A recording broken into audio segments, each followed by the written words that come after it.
beekaram jedhuuni.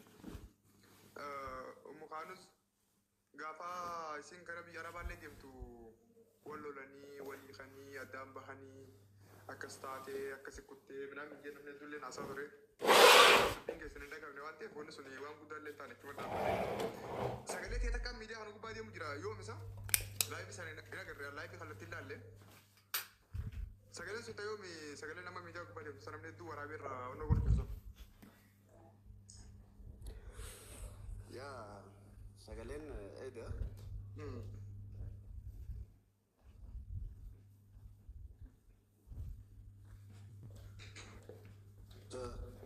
Galatoomii Oduu akkasumatti illee nama Oromoo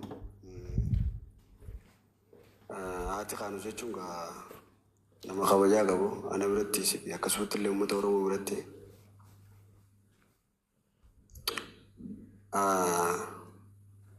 nama naqqaaliiti haadha ilmaan kiyyaati sigalee maaliif nama kabajaa nagaa qabu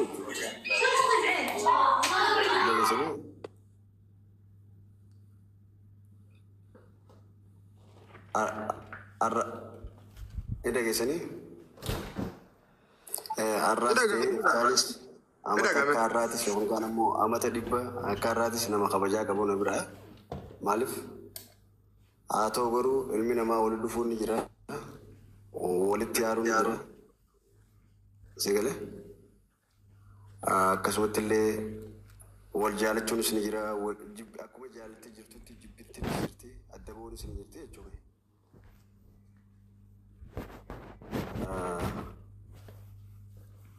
Akkasi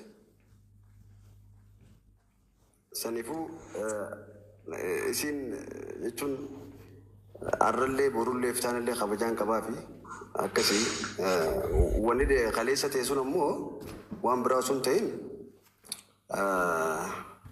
waanuma miira keessa seenee yookaan ammoo dubbadde miira keessa gisee siin jiru maaliif jireenya kana keessatti si dhagahama beekta yoon fi namni jechuun dhiirti gaa ilmaan gisee wajji taatee achi boodoona akkasitti ilmoo wajji rakkattuu fi kana sii galee maaliif ijoollee lama ijoolleen tuni akkasii saniifuu si dhagahama sanumaatu sanna godhe akkas jee jechuudha si galee jira haa ta'u garuu irreettuu jecha isin fayyadamtu takkaa jira jireenya ilmaan kiyyaatiin jijjiiru bee maarree minaamin si galee dhugaadhaa isitti akkas ta'u mala garuu jireenyi kan jijjiiru ana malee isii bite jechuudha si galee jireenya ilmaan fi kana hunda anaatu bikkaan fadhe dhakaa cabsee waan hin fadhe godhee deemee jijjiira malee isin deemtee yookaan kaan ammoo anas taa'ee ijoollee keessa taa'ee isin biyya arabaa deemtee nama naa dalagu bite jechuudha dhiira akkasiitii si bite jechuudha si galee walitti harree daddabaanee qottee karaa Masrii haa ta'u garuu kabajaa guddaa na biraa qabdi haadha ilmaan kiyyaati haadha ijoollee tiyyaati boruus ta'eef taanis fuula duraaf illee jechuudha kabajaa guddaa na biraa qabdi jechuudha isin si galee maaliif haadha ilmaaniiti kabajaa qabdi si galee ijoolleen tun silaa isin hin jiraanne yookaan ammoo silaa naafisii walitti hin dhufne ijoolleen babbareedduun tun hin dhuftu jechuudha akkasi kanuma. Okay. Wani wanta godhu jechuun gaafuma sila umukaanus Dubaay jirti isaa? Masriidha Dubaay? Masrii jirti. Masri wallahi bakka isin jirtu hin beeku. Gaafa umukaanus biyyaa deemtullee jechuun fedha takka walii galtee jechuun mariidhaanii miti jechuudha gabaabumatti waan keessa deemu hin qabnu. Sun walitti harreetuma deemte. Okay, yaaduma mataati. Amma bultii keessa waliin jirtani? Sun fakkeenyaaf isin ichi jirte anis ichi jira sun dhimma keenya lameen. Okay, yaa dhugaadha sun dhimma keessanii maaliif yoo dhugaa se'aan turre gaafa isin deemtu bakka isin jirtullee hin beeku kan akka wanti baay'ee jirtu na fakkaate akkuma ammaatti ketta kana mariidhaa miti minaamin lolaa takka wal dhabdee waan jabu namni hedduun asirratti haasaa ture. Haala kee walumata haan fedhuma jaarsaa jaartiitiin akkuma ati reefu haaftee san jireenya jijjiiruudhaaf tarii waltumsuudhaaf waan akkasii ta'e deemte nama jiraasoo jira. Walumaa galatti gaafa biyyaa baatullee jechuun mariidhaan miti. Okay. Sanuma qaba. Sagaleen kalee galgala haasawni sun kalee galgala meeqa amma muramee as gubbaa deemu jiru sun. Kalee galgala. Yaasini bilbila mukaanu zin qabu moo messengerii, imo, waasappii, telegiraamii, bilbila kallattii keessaa waan sabni itti himu tarii chirra waliin haasa'uu hin danda'amu keessaan moo hulaa keessaa santu cufameetii carraan tokkichi inni qabu gara gastiitti si bira dhaqu waan ta'eef achirratti ol bee haasoo sana si wajjin haasee wannoo jira namni hedduun akkas jaasa maaltu ta'e jechuun ati yoo rakkoon akkasii jiraatte bilbiltee fi keessaan wannoon gootu amma gaa yaasin dhugaa dubbannaa wanni ol sodaan hin jirru maaliif beektaa nama keenya koomenti arguutti hin jira bultii namaa jettan bultii namaa namni deemee haadhee qotee laga seenee barbaadee fidee haasa'u hin jiru. Namoota gurguddaa maqaa qabanii fi namoota gurguddaa dhageettii qaban wanni si shakkisiisuu fi wanni si dubbisuu danda'u afaan isaanii keessaa miidiyaa irratti gaafa ba'ee mul'atu anis atis wahumatti dhiyaannee irraa dhagahuu takkaa dhugaa san baruu barbaannudha. Kuwaa wal sobnuu qabu. Bultiin namaa bultii namaatti walii gallaa bultiin namaa talafarra jirtu harka namaa keessa jirtu bultii abbaan qabatee harkaa qabutu bultii namaa jaama sani kas hin galchine bultichi garuu gaafa facee diigamee hasaasiinsaa qilleensa gubbatti hasaasiinsaa miidiyaa gubbatti gaafa hasaasamuu eegale atis itti galuu anis itti galuu mirga goos namoota kanaa kan maqaa qabu gaafa waan takka karaa dhageessu waan san qulqulleeffachuu takka adda baasuu uummanni hedduun ni fedha namni hedduulleen sanuma deeggara ammas ka dubbachaa jirruuf sanumaati. Kabraa warri bultii namaa jettani bultii namaa bakka isaan hin jirretti fedha keenyaa fi akka feeteedhaan yaada keenyaan haasaa hin jiru. Waan akkanaa dhageenye waan akkanaa tahee afaan keessa wanni kanaa bee wanni sun maaliif ta'e haja'u yaasin gaafachaa jirra. Sana akkasitti osoo hubatanii dasna jaa. Yaasin jechuun yoo waan biraallee sirriin nu ibsuu baatti sun dhimma keeti yaada keetiis fedha keetiis inni rakkoo miti. Mukaanuziin bilbilli siidhaan jiru jechuun ka tiktaak gara gastii toora nama kumaa singila ture na fakkaata yeroo sanatti nama hedduu dhufe ammas dhugaa dubbachuudhaaf namni yaaduma isaa haasa'u malee waan kana hunda sirrii akka inni ta'ee fi akka inni ta'e namni gammaas gaafata illee hin jiru ati illee hin dubbanne sagaleen hatta hangee edaa afaan kee keessaa dhagahame gara miidiyaa irratti namni hundi arga sun illee hin argamne ammaan dura hin dhagahamne namni hundi yaadumaaf shakkii dubbatee dhiisee akkamittiin kallattumaan tiktaak si bira galtee wannoo godhuu dandeesse jechuun bilbila siin qabdu moo bilbila karaa hundaan bilook taatee jirtamoo akkamitti miidiyaa gubbatti osoo uummanni jiru waan akka wal gorsuutis ta'ee maatii quba qabaachuu fi dhabuu waan akkas akkasiifaa dubbatte sagalee waraabame san keessatti akkamitti wanni sun. Talaata warba fida. Duroo madaraasaa hin ta'a. Bilbila isii wanta miseenjara wal dubbisna haa ta'u godhu anis maaliif miira keessa seeneetiin ture maaliif jennaan biqiltoota namni na bira jiru daleedduudha sagalee akkana achi booda daleedduun akka aadaatti ijoolleef hin taatu sagalee akka aadaan taatu sagalee sunis na aarsee achi booda maal jeeti sii maka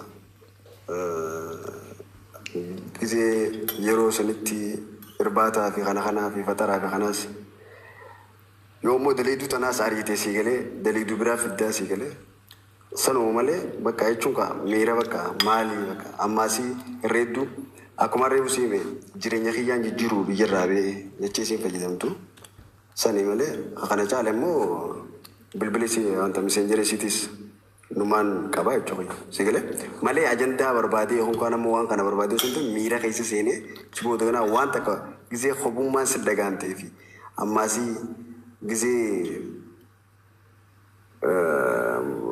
maal jaaniin akkaan ibsuun beeku sii galee akka namni tokko gisee ijoolleen tun yeroo haadha barbaaddu sii galee saniifuu yeroo kanatti silaatii bira jiraatti hooyi jecha jaamurraa ka'eetiin malee waan san dubbadde malee fiidiyoo sanarratti illee ammeenyaan dubbanne waanuma akkuma edda jeesanitti jechuudha. Okay. Abiraamo. Kallattii. Abiraamo. Okay. Akkas jechuudha. Sigalee. Okay. Yaani kallattii illee bilbiluu kun dandeessaa mukaanusiif. Egaa numa jechuun yoo nufin bilbiluu fedheef numaan bilbilaaf. Yaa. Bilbiluun biroo ni jira. Yoo kallattii bilbiluu barbaadde ni bilbilta.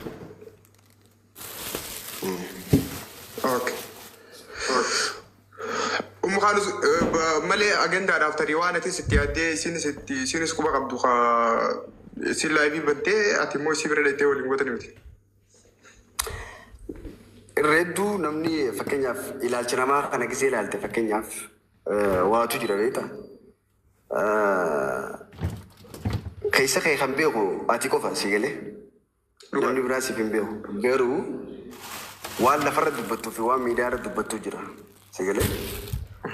Fakkeenyaaf wanni miidiyaa kanarratti dhufee na dubbisiise yookaan ammoo isii bira na dubbisiise waan biraa osoo hin ta'in jireenya kiyya jireenya ijoollee tiyyaatiin si galee jijjiiruu bee jecha jiru pilaan qabxee kana naa qabadhaa jireenya ijoollee tiyyaatiin jijjiiruu bee si galee ifa si galee yeroo hedduu viidiyoo gisee daleedu akkasii jechuudha san jireenya ka jijjiiru ana malee isii bitee jechuudha si galee wajji jijjiira yookaan kaan ammoo isiin karaa fagoo dheertuu deemtee jireenya jijjiiruu jecha jaamusan irra dhaabbadhee jechuudha si galee akkamitti waan si galee sani bakka si galee san cufuuf yan fakkeenyaaf. Okay. Koi yoo kas ta'e qabxii kana waan irra deddeebitee illee kaaftee fi dhugaadha namni haadhaa fi abbaan ilmaan walumaan guddisanii walumaan itti dabalanii. Ummu kaanu zamma eega biyya keessa eega biyyaa baate amma jechuun saatii amma eega deemte eega Itoophiyaa irra deemte hariiroon jaarsaa jaartummaa jireenya waliin dhiibuu ilmaan waliin guddisuu waa'ee haala waliin mijeeffachuu sun hin jiru jechuudha. Sun hariiroo wajjin dhiibuu maarree minaan hin jiru.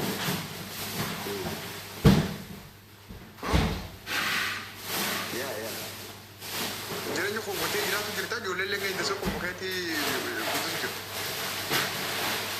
sanammaa nama ijoollee jiran Alaakullaan wanni edaa dubbatte sunii fi wanni edaa waliin haasoftan sunii namni hedduun piraankiidha kaan ammoo taphaa jechuun safaa taanaa qoosaa yaadaa ture. Bakkuma garaa wanni sun siiriyeesidha uumuu dhugaati waan piraankii takka soba takka qoosaa waliin gootanii miti jechuudha. sanedaan dubbadde Okay. sanedaan dubbadde jechuun kaa waan qoosaa wajjin godhu yookaan kaan ammoo piraankii kana kanaa biti si galee maaliif piraankii waan akkanaatti hin godhu si galee ambar siimeetiin jira barra si galee akkuma annaa gala akkanti yaa barbaadetti gaafii gajjabduu takka waan ifa galaa nu dubbachuu natti toluu dideetiin dhiisu jira nama irra hedduudhaaf garuu hin galu wanti godhuu barbaadde. Yoo sirga qabnee ibsitee malee nama hedduudhaaf ni galee natti hin fakkaatu. Isin galee uummata isin hundaa waan inni si barbaade. galeefi jira uummataaf. Okay, ni gabaabsina. Okay, kun waan hedduu dheeresanii qabu.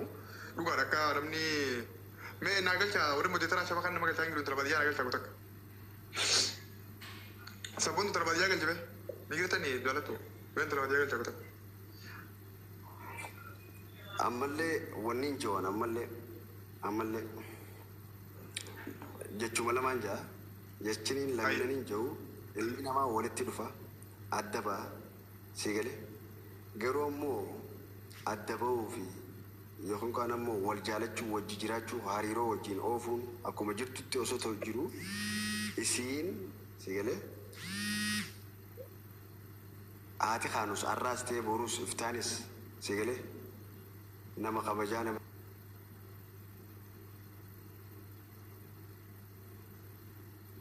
qabu hedduu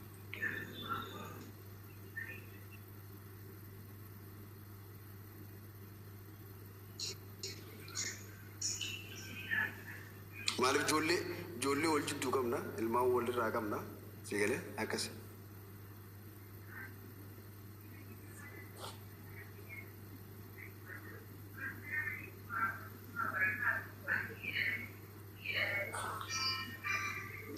Ni jira sagaleen kiyya shabakaan kiyya wanni nu godhu jira gaazii yoo dandeessan taaptaa godhaa pilees yeroo. Ni jira sagaleen kiyya. Isin tokkollee argaa hin jiru ani jaarsin qofaan argu jira shabakaan kiyya fakkaate mee taaptaa godhaa guutaa kan dandeessan. Okay, qoy asitti hin deebi'aa. Pilees taaptaa kan argu guutaa kuma dhibba guutaa mee. Nama mul'achaa hin jiru nama tokkollee arguutti hin jiru taaptaapee pilis ammallee hamtuu dubbachaa hin jirru hamtuullee akka dubba nam takka walaa liqitii walaa hamtuu midhaamina ishii wanni jaamu jiru garuu jara keenya waan takka wal sobuun gaarii miti wooma isin dhaga'uu barbaaddan wooma yoo dhageessanis rakkoo hin taanedha malee waan wannoodhaati miti gaa'is taaptaapee kuma dhibba takka guutaa nam takka argaa hin jiru wallaa yaasuun qofaan arguu jira nam tokko arguutti hin jiru mee taaptaapee kuma dhibba takka guutaa shaba kana kan akkasutti yoo danda'e Nijirame sagaleen kiyya warra as kasiirtan. Ya ni yirta dabbar sagaleen tani yirta war. Disa komenti rakkoon qabu disa yaaduu mataa laaluun gaarii rakkoon qabu disa waan hamtullee barreessaa jiru malee disa abbaan komenti qabta sun. Taa'u iskiriin haa godhanne komantii malee.